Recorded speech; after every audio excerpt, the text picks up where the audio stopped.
Hello viewers, welcome to my channel. Today topic is classification. All living organisms are classified into groups based on varied bases, shared characteristics organism within each groups are then further divided into smaller groups.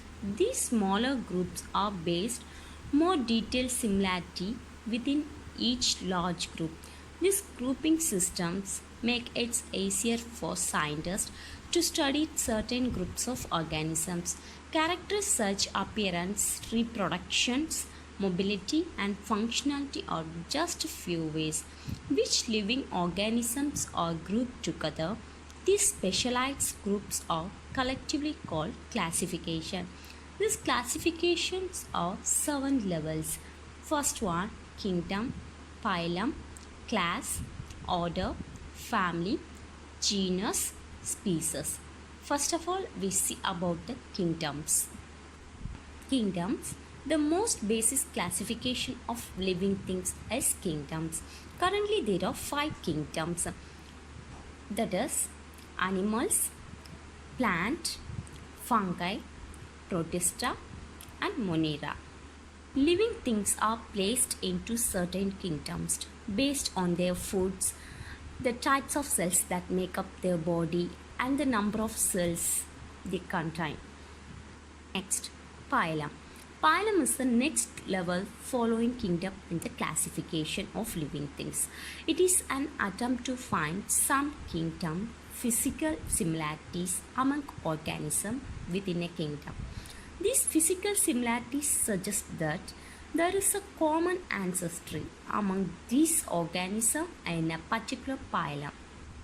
Next, classes. Classes are a further divided organism of a phylum. As you could probably guess, organisms of class have even more in common than those as entire phylum. Humans belong to the mammal class because we drink milk as a baby. Next, order. Organisms each class are further broken down into orders.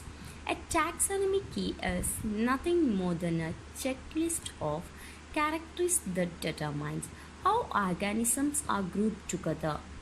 Families.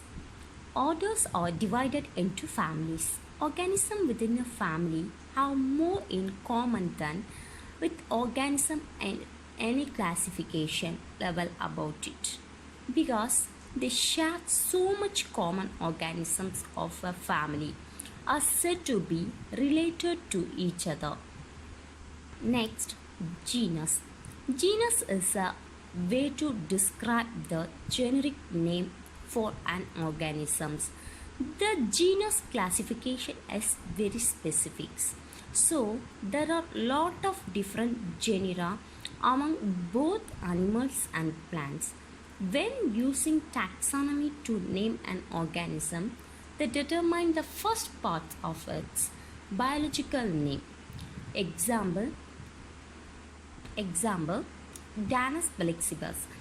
Danus is a genus of the animals. Next, species. Species or specifics as you can get. It is the lowest and very strict level of classification of living things. This species of an organism determine the second part of the biological name.